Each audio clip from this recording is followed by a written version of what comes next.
अस्सलामुअलैकुम, welcome to Learning Lights by Chrome है। Second year की लेक्चर सीरीज़ को कवर करते हुए आज लेक्चर नंबर 20 डिस्कस करते हैं। आज के लेक्चर में हम चैप्टर नंबर 10 जो कि आपके पास है नॉर्मल डिस्ट्रीब्यूशन, इसकी एक्सरसाइज 10.2 के जिस क्वेश्चन का कंप्लीट सोल्यूशन देखेंगे वो आपके पास है क्वेश्चन नंबर 3 का बी पार्ट। स्टेटमेंट है आपके पास, assume that a time X require for a runner to run a mile is a normal distribution with parameter mu is equal to 4 minute 1 second and sigma is equal to 2 seconds.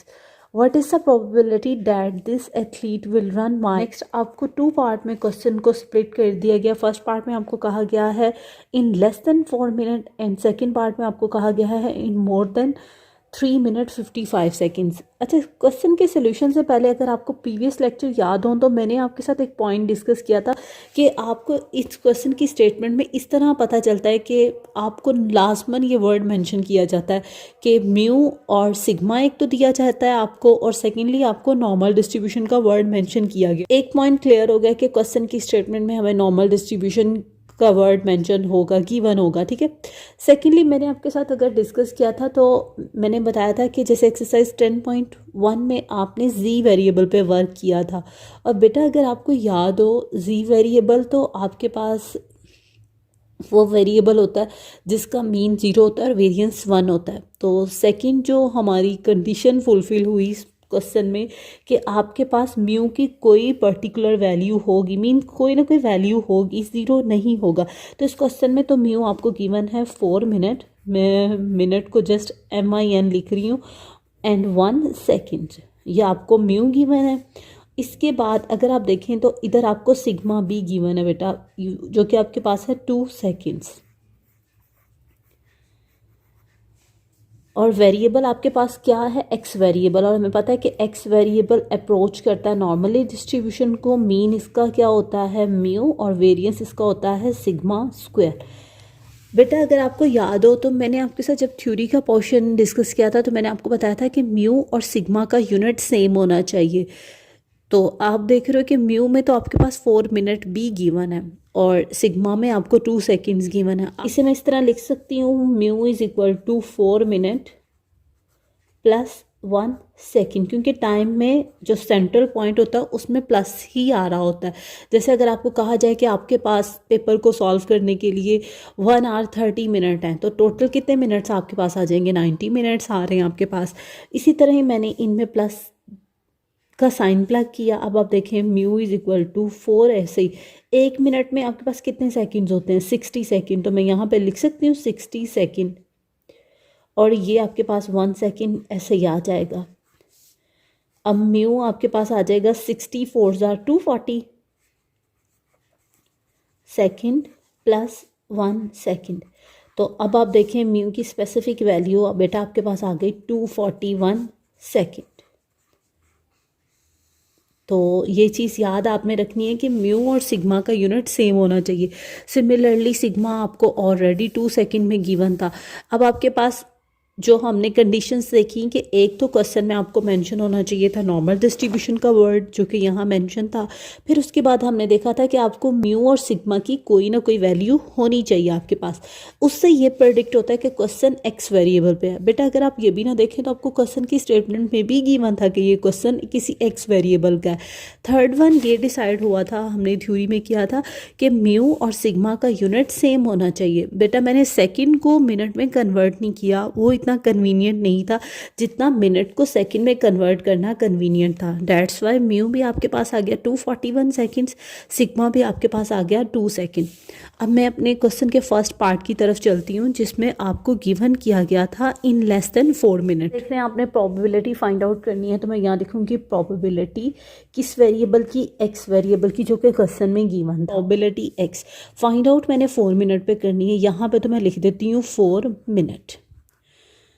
Second में decide होता है कि इनके between inequality आनी है या less आना है या ग्रेटर आना है, और आप देख रहे हैं आपको मेंशन है इन लेस देन, तो यहाँ पे बेटा आप लेस देन और इक्वल लगा दोगे।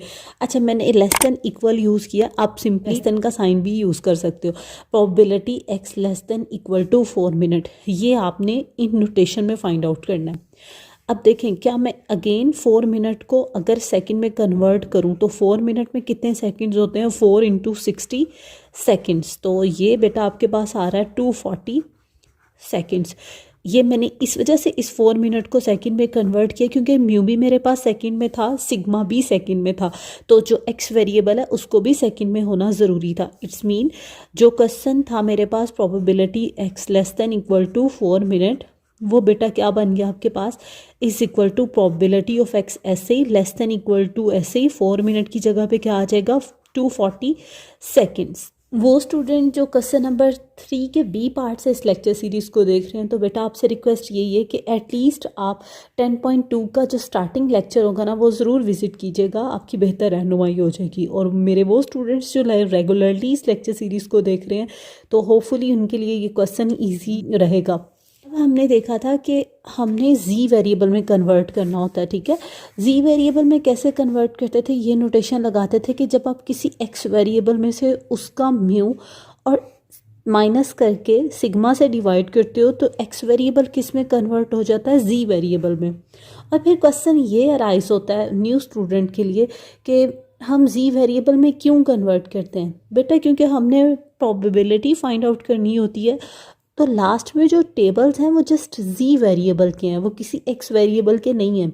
तो इस वजह से हर क्वेश्चन को हम जी वेरिएबल में कन्वर्ट करते हैं ताकि हम क्वेश्चन के लास्ट पार्ट की तरफ चल सकें। अब देखें इक्वल ऐसे ही प्रोबेबिलिटी, यहाँ पे मैं जस्ट नोटेशन लिखूंगी x minus mu divided by sigma. ये बेटा लेस का साइन यूँ ही, ये 240 ऐसे सेकंड है तो देखें इधर भी सेकंड आएगा, माइनस म्यू की वैल्यू आपके क्वेश्चन में क्या गिवन थी 241 सेकंड, और इसको बेटा आपने डिवाइड किससे करना है, सिग्मा से, डैट इज़ 2 सेकंड। और अगर आप ये राइट साइड पे देखें इनइक्वालिटी के तो यहाँ भी सेकंड है, यहाँ भी सेकंड है, डिवाइज़र में भी सेकंड है। तो इसी वजह से हमें इसे लास्ट वन कन्वर्ट करना था कि ये चीज़ हमारी फुलफिल हो कि एक्स का, म्यू का और सिग्मा तीनों का यूनिट सेम होना चाहिए। Probability of X less than equal to 4 minute आपके पास कुछ यूँ आ रहा है कि प्रोबेबिलिटी ऐसे ही X minus mu divided by sigma, ये किसके इक्वल है, ये जी के इक्वल है, तो ये जी आ जाएगा। लेस देन इक्वल टू का साइन यूँ ही, 240 में से जब आप 241 माइनस करेंगे तो आपके पास आएगा माइनस का, 2 पे डिवाइड करेंगे ये आपके पास क्या आ जाएगा -0.5। देखें आपके पास ये इक्वल यूँ ही, अगर आपको फार्मूला याद हो तो मैं आपके साथ जब एक्सरसाइज 10.1 डिस्कस करी थी तो मैंने बताया था कि प्रोबेबिलिटी ऑफ जी मेंशन हो, दरमियान में आपके पास लेस देन इक्वल टू का साइन और कोई भी वैल्यू ए हो तो ये किसके इक्वल होता है, फाई ऑफ ए के इक्वल होता है, ठीक है। ऐसे ही अब आप देखें, अब वो वैल्यू आपके इस क्वेश्चन में क्या है, -0.5, तो ये आपके पास कैसे आ जाएगी, फाई ऑफ -0.5 के साथ। अब आपने टेबल वैल्यू देखनी, 9 ही टेबल यूज़ क्यों करना है, तो बेटा टेबल आपकी बुक के लास्ट में गिवन थे, टेबल 7 स्टार्ट हो रहे हैं। टेबल 7 ऑर्डिनेट का टेबल है, इसमें तो कोई वर्ड ऑर्डिनेट का मेंशन नहीं है। तो टेबल 9 जो आपके पास है ना वो फाई का टेबल है जिसमें प्रोबेबिलिटी ऑफ जी गिवन होती है less than equal to any specified value. तो 9A आपके पास सिंपल फाई का टेबल है, अगर आप 9B देखेंगे ना तो वो फाई इनवर्स का टेबल है।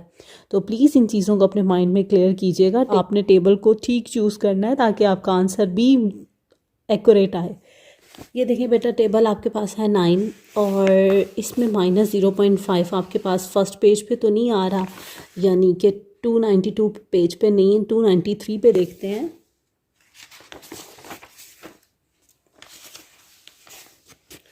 तो बेटा ये देखें आपके पास -0.5 के अगेंस्ट वैल्यू आ रही है, ज़ीरो पे देखेंगे क्योंकि नेक्स्ट डेसिमल प्लेस आप ज़ीरो लगा सकते हो।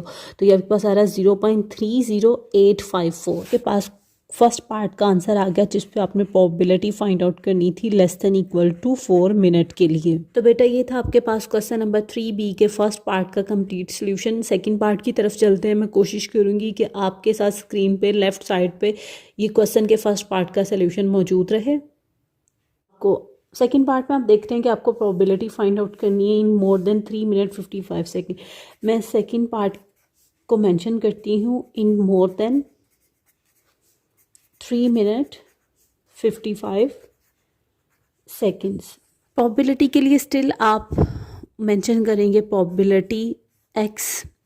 अब आप देखें जो इनइक्वालिटी आपने यूज़ करनी है मोर के लिए आप कौन सा साइन यूज़ करते हैं, ग्रेटर का इसके सबस्क्रिप्ट में आप लिख देंगे इक्वल, तो यहाँ पे आ जाएगा probability of X greater than equal to 3 minute 55 seconds. Still आपको क्वेश्चन को कन्वर्ट करना है सेकंड में, तो मैं लिखूँगी 3 मिनट 55 सेकेंड्स। ये आपके पास बेटा कैसे आ जाएंगे, 3 मिनट प्लस 55 सेकेंड, जैसे मैंने यहाँ पे म्यू को कन्वर्ट किया था। तो 3 यूँ ही, 1 मिनट में कितने सेकेंड्स होते हैं, 60 सेकेंड्स होते हैं, तो आप 60 सेकेंड लिख दोगे। ये 55 बेटा आपके पास यूँ ही आ जाएगा। 60 को 3 से मल्टीप्लाई करेंगे तो बेटा आपके पास आ रहा है 180 सेकेंड्स प्लस 55 सेकेंड्स। अब आपने क्या करना है, 180 में 55 को प्लस करना। आपके पास आ रहा है 235 सेकेंड्स। अब आपका क्वेश्चन जो था, जो वैल्यू थी 3 मिनट 55 सेकेंड, वो जस्ट सेकेंड में कन्वर्ट होगी और वो आपके पास बन रहे हैं 235 सेकेंड। तो ये जो क्वेश्चन था ये आपके पास चेंज हो गया। Probability of X greater than equal to 3 minute 55 second की जगह पे आप लिख सकते हो probability of X greater than equal to 235 seconds. ये हमने क्यों किया, क्योंकि हमें म्यू और सिग्मा और एक्स तीनों का यूनिट सेम करना था। बेटा स्टिल वही पार्ट आपने एक्स को किस में कन्वर्ट करना है, जी में कन्वर्ट करना है। और वो कैसे कन्वर्जन होती है कि आप एक्स में से म्यू को माइनस करते हो, डिवाइड कर देते हो सिग्मा से। ये ग्रेटर देन इक्वल टू का साइन यूँ ही बेटा यहाँ पे आपके पास आ जाएगा 235 सेकेंड। इसमें से आप माइनस करोगे म्यू जो कि आपके क्वेश्चन में है 241। आपने इसे डिवाइड किससे कर देना है, सिग्मा से, जो कि आपके क्वेश्चन में आपको गिवन है 2 सेकेंड्स। तो अब प्रोबेबिलिटी ऐसे ही X minus mu divided by sigma, ये बेटा किसके इक्वल होता है, ये जी के इक्वल होता है। ये ग्रेटर देन इक्वल टू का साइन यूँ ही। और जब आप 235 में से माइनस करते हो 241, -6 और -6 को 2 पे डिवाइड करेंगे तो ये आपके पास आ रहा है -3। अगर आपको याद हो, probability of Z greater than equal to any specified value of A, अगर ग्रेटर का साइन हो तो ये इक्वल आ जाता है 1 - फाइव ऑफ ए के इक्वल। पहले मैं वैल्यू सब्स्टिट्यूट करूँ, 1 ऐसे ही, माइनस ऐसे ही, 5 ऐसे ही। ए आपके पास क्या है, ये वैल्यू जो कि है -3। स्टिल आप कौन सा टेबल का यूज़ करेंगे, टेबल 9 का आप यूज़ करेंगे। मैं काफ़ी डिटेल से आपको बता चुकी हूँ। 1 - फाइव ऑफ -3 के अगेंस्ट बेटा आपको वैल्यू देखनी है। अगर आपके पास -3 है तो आप पॉइंट के बाद जितने मर्जी चाहे 0 लिख सकते हैं। तो आप -3.0 को चूज़ करेंगे और वैल्यू भी कौन सी देखेंगे, जो 0 नंबर पे है। वो आपके पास है 0.00135।